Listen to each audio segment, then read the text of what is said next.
Mhm. On a un assez bon cru là. J'ai pas été grandement déçu, avec quelques petits trucs qui me gênent un petit peu, surtout dans le premier épisode de cette liste, mais globalement, c'était pas mal du tout. Sympa de voir des trucs comme ça, quoi, de voir que ça monte un petit peu, parce que c'est vrai que ouais, c'est pas tout le temps qu'on a cette qualité-là, et j'adorerais avoir cette qualité-là régulièrement, vous savez. C'est pas sensationnel, mais quelque chose qui donne l'impression que c'est pas juste des conneries qu'on balance comme ça, vous voyez. Malheureusement, le scénario a cette tendance à partir un peu trop là-dessus. Enfin bon, voilà, je me plains. Alors, on va se lancer tout de suite dans ces deux épisodes qui sont, somme toute, assez beaux. Hein, on commence le premier épisode impair, donc l'épisode 19, la chambre de Rose, où on met un petit peu en place que Steven sent qu'il a besoin un petit peu d'avoir son coin à lui, en montrant ça en étapes, et je trouve que c'est fait de façon un peu grossière. Mais je pense que c'est le problème que j'ai avec une bonne partie des épisodes réussis pour moi. Ça aurait grandement gagné à être 20 minutes plutôt que 10. Hein, je sais que je me suis étendu là-dessus, mais voilà, ce qui se passe dans cet épisode, ça aurait pu énormément gagner en force si on avait fait durer ça 20 minutes. Si on avait pris plus le temps d'instaurer certaines choses, et si ça allait pas trop rapidement, parce que il y a 11 minutes, on peut pas faire grand chose en 11 minutes, quoi.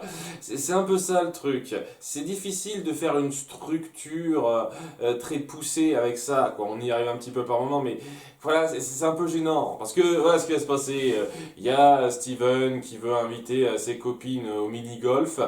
Seulement voilà, les trois gemmes sont prises dans une autre mission qu'elles n'avaient pas prévue. Et Steven fait son gamin pourri gâté à ce moment-là. Oh mais s'il vous plaît, je veux pas que vous alliez sauver le monde.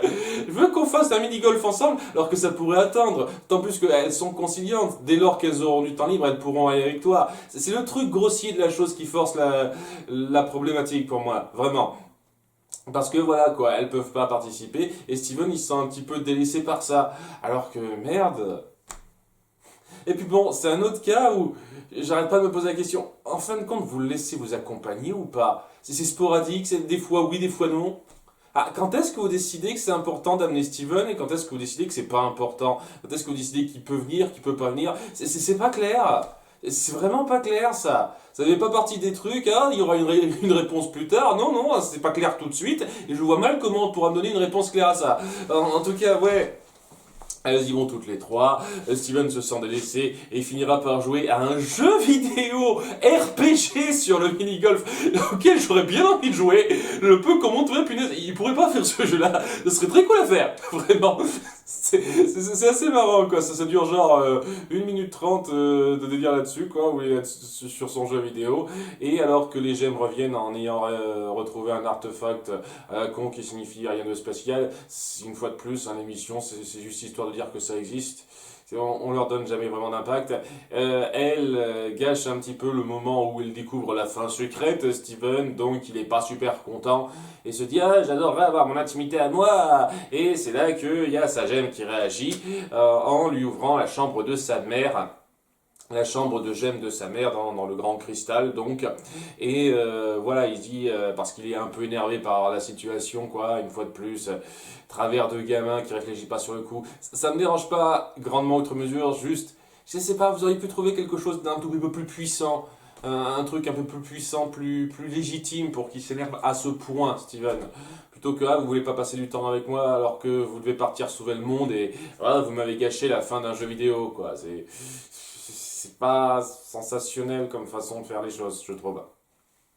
En tout cas, là, il ferme la porte au nez des trois autres en étant dans la chambre de Rose. Et c'est là que ça devient vraiment intéressant. Bon, parce que ouais, jusqu'à présent, c'était ouais, sans grand intérêt. Pas mauvais, mais sans grand intérêt. Et là, ça devient intéressant, puisque dans cette chambre, apparemment, il a la possibilité de faire apparaître ce qu'il veut. Un lit, un toboggan, son jeu vidéo auquel il peut enfin voir la fin, ce genre de truc. C'est assez cool au début, seulement à un moment donné, il se dit qu'il a faim et que la nourriture qu'il fait apparaître, eh ben, elle n'est pas substantielle. Elle marche pas sur lui, hein, ce sont des créations de son esprit. Ça peut créer des tonnes de trucs, mais pas le goût. C'est le machin machin qu'il faut garder en tête. Bon, c'est une règle qui est totalement acceptable. Et il se dit à un moment donné, ouais, il faut que j'aille acheter des vrais donuts. Et il y a une porte qui s'ouvre et il croit que ça ramène sur le vrai monde. Et dès le début, on se doute que c'est pas le cas. Hein. Très vite, hein, au bout de 5 secondes, on se dit, ouais, non, c'est pas ça, c'est pas ça. Alors que, sans moi avec ça, et c'est ça que j'ai à reprocher au fait que ça dure seulement 10 minutes. Si on avait mis en place une espèce de mystère autour de ça, quoi. Au début, on nous fait croire que oui, il est revenu dans le monde réel et on donne une petite situation qui donne l'impression que c'est le cas au début. Ça aurait été, je pense, un peu plus fort avec la révélation qui viendra un tout petit peu plus tard.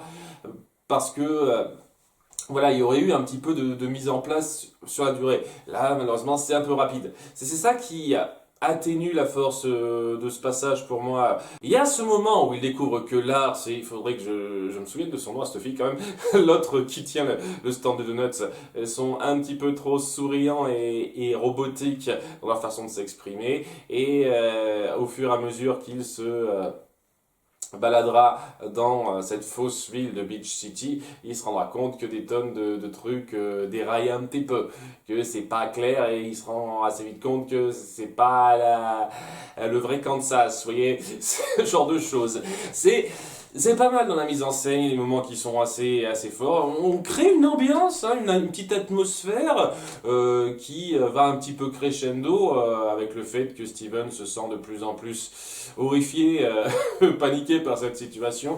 Bien fait. À un moment donné, il y a tout le monde qui le regarde en disant des répliques comme ça. Il croit retrouver son père, il pense qu'il peut lui parler, mais très vite, il se rend compte que lui aussi, c'est un automate qu'il a créé dans son univers, mais beaucoup plus fluide. Autant les autres ont un côté robotique, lui, il avait quand même quelque chose de plus humain. Et j'imagine que ça vient de l'attache qu'avait sa mère pour lui, et ou lui qui a une attache aussi plus forte pour son père, parce que bon, c'est son père, quoi, et ce qui fait il est plus consistant.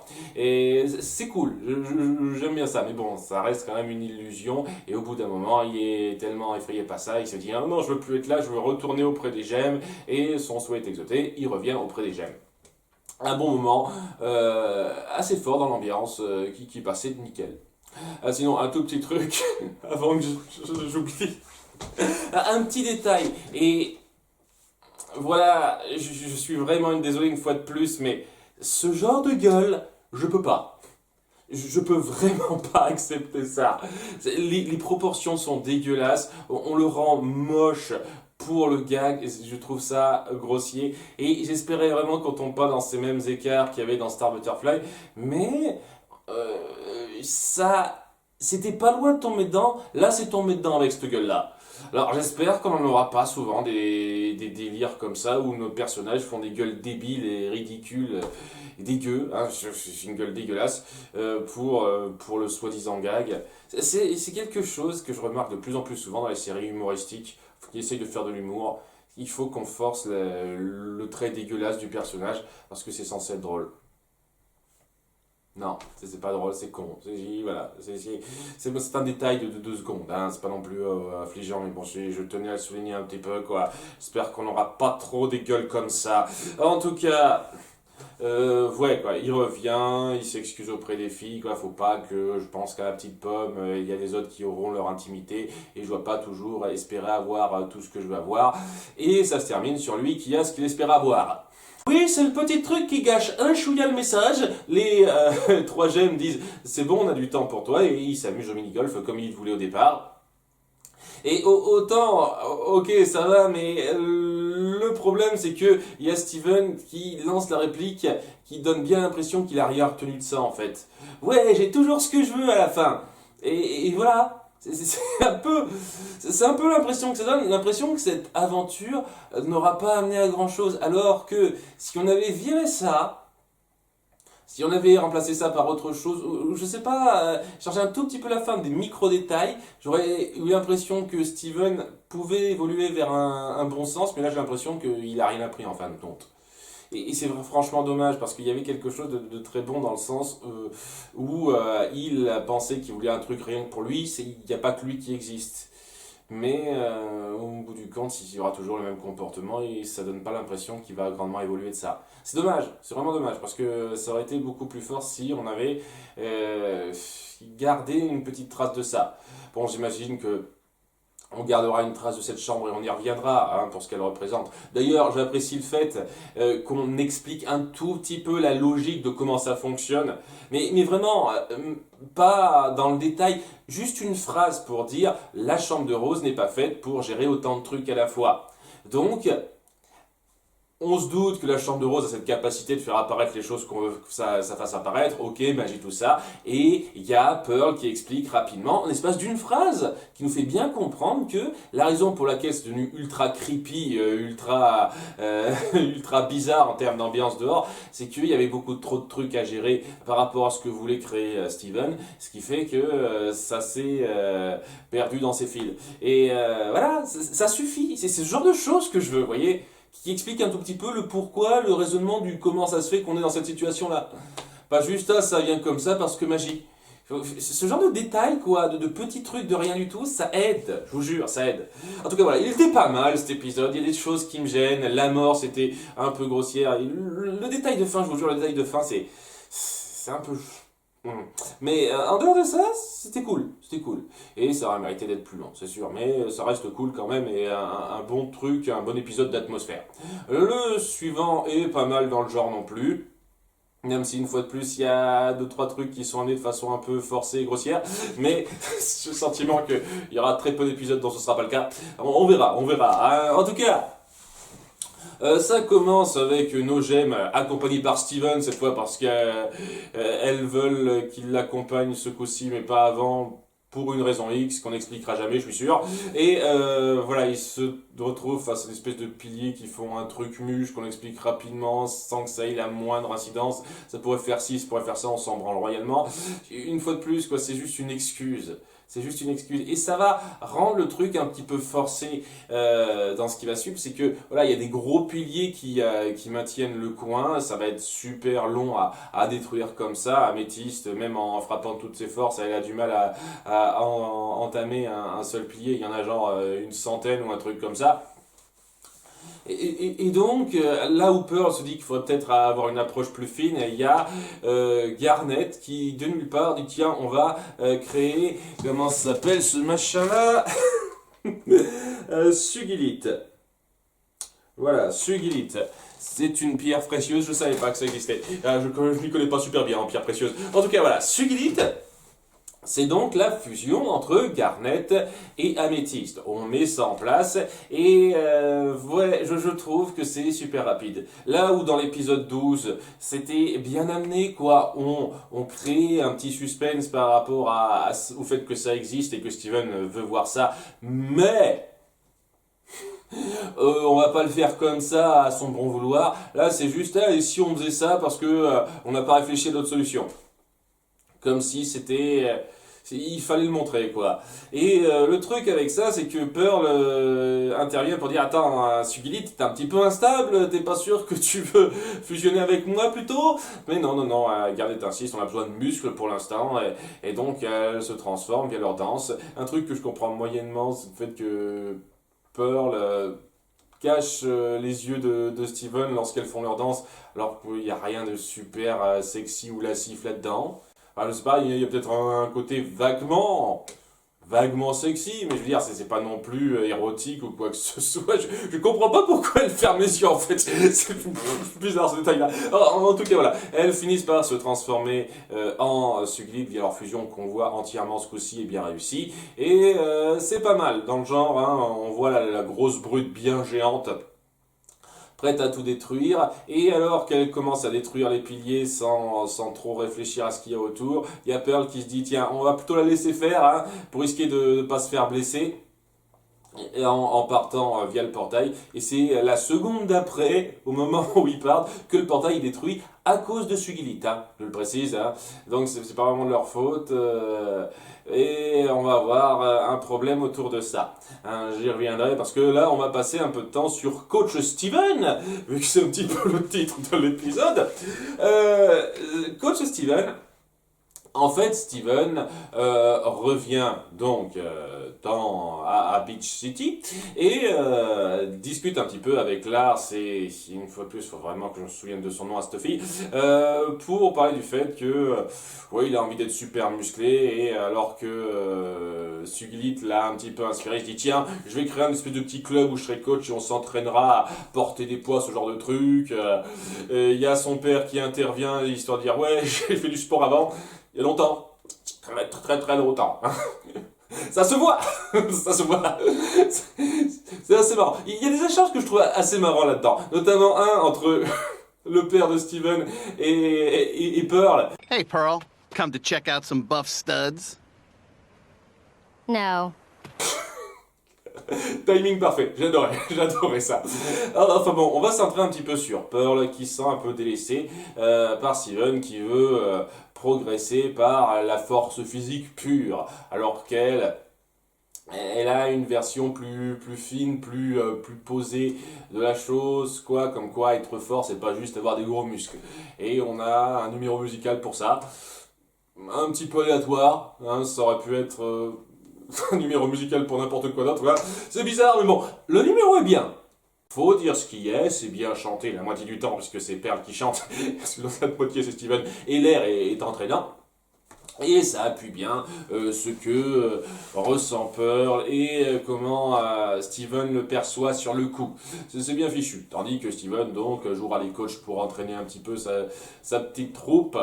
Et ouais, ça va, quoi. Je veux dire, il y a absolument rien à dire de mal grandement là-dessus, quoi. La mise en scène est un petit peu rapide, une fois de plus, mais globalement, voilà, on comprend que Steven a cette vision un peu plus cool de la chose, quoi. Les gros muscles, la puissance pure, face à Pearl qui se sent un peu délaissée, de ne pas être un modèle pour lui, alors que elle aura envie de l'être.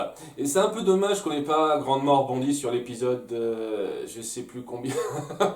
Une seconde, il me semble que c'est l'épisode 15 ou 16. Épisode 15 ou 16, je sais plus. Enfin bref, l'épisode où elle s'est transformée, elle est revenue sous sa forme de gemme pour se guérir d'une blessure. Et où Steven devait apprendre un tout petit peu à suivre ses conseils pour être doué au combat. Et ben apparemment, on n'a pas gardé ça en tête, alors qu'on aurait pu rebondir là-dessus. C'est dommage, c'est dommage. Ça aurait rajouté une couche supplémentaire. Là, c'est juste, ben ouais, on n'aurait pas eu l'épisode sur Pearl avant, l'autre épisode sur Pearl, ça aurait été pareil. C'est dommage, là, qu'on prenne aussi peu en compte certains épisodes qui seraient de façon intéressante en lien avec l'épisode en question.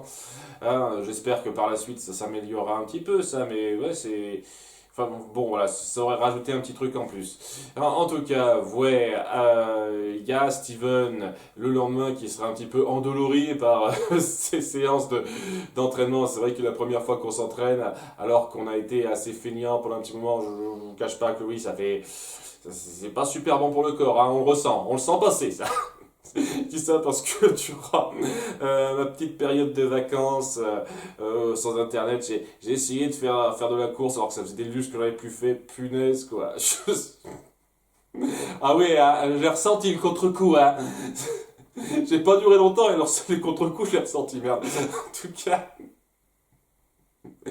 En tout cas, le fait est qu'il est endolori, mais il veut quand même continuer à faire de l'entraînement. Mais c'est là que Sugilit arrive, après donc que le portail ait été détruit, donc elle a dû revenir à Pat. Ça tombe bien qu'ils aient été transportés sur un autre endroit de la Terre. Ou alors, c'est toujours un autre endroit de la Terre. Une fois de plus, c'est pas super clair comment il explique.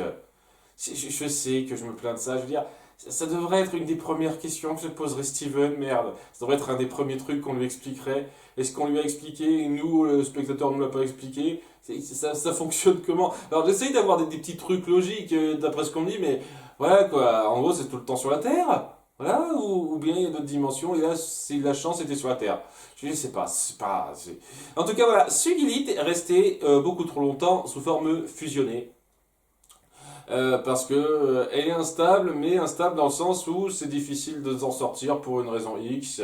J'imagine que c'est pas clair en fait. C'est un peu aléatoire la façon dont c'est décidé. J'imagine que dans ce cas précis, c'est la personnalité d'améthyste qui ressort le plus tête brûlée et ouais, combat, tout ça.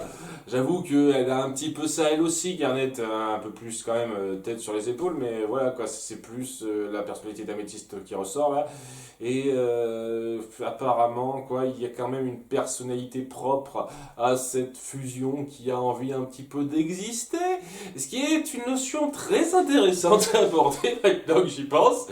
Est-ce qu'on ira plus loin que ça ou est-ce que c'est juste un problème, un conflit d'un épisode qu'on n'ira pas chercher plus loin? Genre, à partir de maintenant, les fusions, ça se passera bien, il n'y aura plus des fusions aux personnalités problématiques qui voudront ne pas défusionner pour une raison X.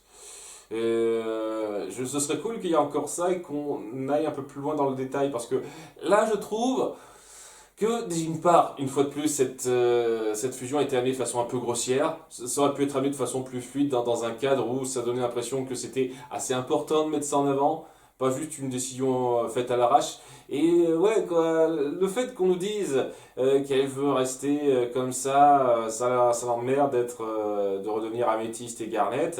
Je sais pas, ça fait un peu rapide.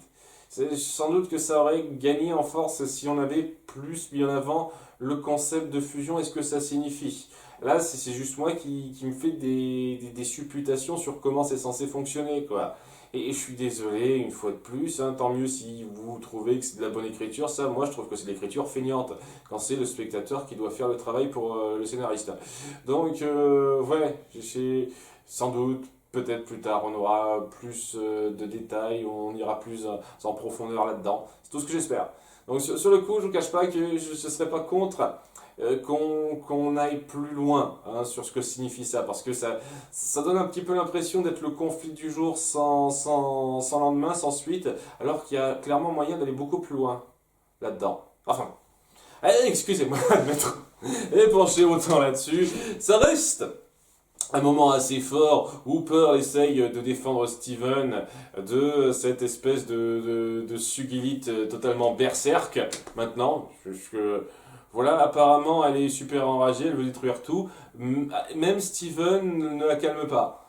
Genre, ils sont censés être attachés à Steven et même un peu à Pearl, mais non, s'en foutent royalement. Genre, ouais, je veux tout détruire, je m'en fous. C'est vraiment instable en fait ce truc, hein. Wouh. J'espère qu'ils la réutiliseront pas trop souvent hein, pour leur bien, ceux-là. En tout cas, voilà, elle essaye de se défendre comme elle peut, Pearl, mais bon, Sugilite est ultra puissante. Cela dit, il y a Steven qui comprend l'importance de la chose et qui encourage Pearl pour bien lui montrer que oui, c'est un modèle pour lui quand même, malgré la peur qu'elle a, et donc elle se fait violence en dépit des blessures qu'elle a pour la voir en la jouant fine, en la jouant maligne, c'est-à-dire en la faisant s'attaquer elle-même de façon assez intelligente. C'est bien fichu, hein, la chorégraphie est bien foutue à ce niveau-là, et à cause de ça, enfin grâce à ça, la fusion se défait, hein, se prend son propre coup, Sugilite, et Garnet et Améthyste redeviennent elles-mêmes, étant totalement endolories par ce qu'elles ont vécu, parce qu'apparemment, ouais, plus on reste longtemps comme ça, plus notre corps subit, ou un truc comme ça. Là aussi, j'espère qu'on jouera un petit peu intelligemment là-dessus et qu'on n'oubliera pas ça. C'est un détail, c'est un détail. En tout cas, ouais, ça se termine sur Pearl qui est super fière d'elle. Un petit gag pour finir, parce que oui, on peut pas terminer l'épisode sans faire un petit gag, un petit clin d'œil à la caméra ou un truc comme ça. C'est un petit peu le truc, je n'ai pas parlé, mais il y a toujours l'écran noir qui se forme et quelques petites...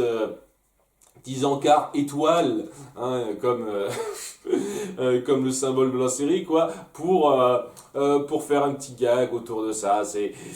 Il y a des fois, je trouve que ça aurait mérité de pas être là. Parce que la force d'une intrigue ou d'un arc de personnage, ça peut être un petit peu amoindri quand on fait une espèce de ta de fin. Ça peut être un petit peu amoindri, ça. C'est un peu le cas ici, ça a été le cas dans d'autres épisodes, je trouve. C'est dommage, dommage. En tout cas, c'était vraiment pas mal. Les deux épisodes étaient vraiment pas mal. Je préfère légèrement le deuxième, l'épisode 20, parce qu'il y a un tout petit peu moins grossier. Et j'apprécie vraiment beaucoup ce qu'on met en place sur la psyché de Pearl, comment elle perçoit ce que fait Steven. Le petit développement qui est fait là-dessus était cool et le combat était bien sympa, hein, très fun à voir. Donc, ouais, deux épisodes bien faits. Bien fait, pas extraordinaire, hein. Il y a des petits trucs à redire et une fois de plus, la mise en place est grossière, vraiment grossière pour moi. Ça abaisse pas mal la chose quand même, mais c'était sympa à voir. Et ouais, j'adorerais avoir plus d'épisodes comme ça. Des épisodes où j'ai quelques petits trucs à redire, mais globalement, les moments de personnage, ce qu'on essaye de raconter, l'ambiance qu'on crée, c'est quand même assez fort à regarder. Voilà, et pas des pertes de temps ou des trucs qui sont pas grandement réfléchis, qui, euh, qui donnent l'impression de pas aller très loin. Ce genre de choses, ça va. Et honnêtement, oui, il y a une bonne partie des épisodes qui sont réussis pour moi auraient gagné à être rallongés. Et donc, oui, on aurait pu virer tous les épisodes sans intérêt qui mènent à rien, filler, pour rallonger ces épisodes de 10 minutes qui aurait mérité d'en durer 20, et je vous jure, on aurait gagné énormément. Pour moi, on aurait gagné énormément en puissance de récit pour l'instant. Mais bon, hein, peut-être que ça ira mieux par la suite, on verra. On verra à ce niveau-là, mais bon, hein, je vais pas me plaindre, c'était deux épisodes sympathiques, et j'espère que ça va se poursuivre comme ça, parce qu'à ce moment-là, ce sera un visionnage très cool, un visionnage très agréable, hein, pas extraordinaire, hein, mais agréable, que je regretterai pas. À bientôt pour les épisodes 21-22, bye.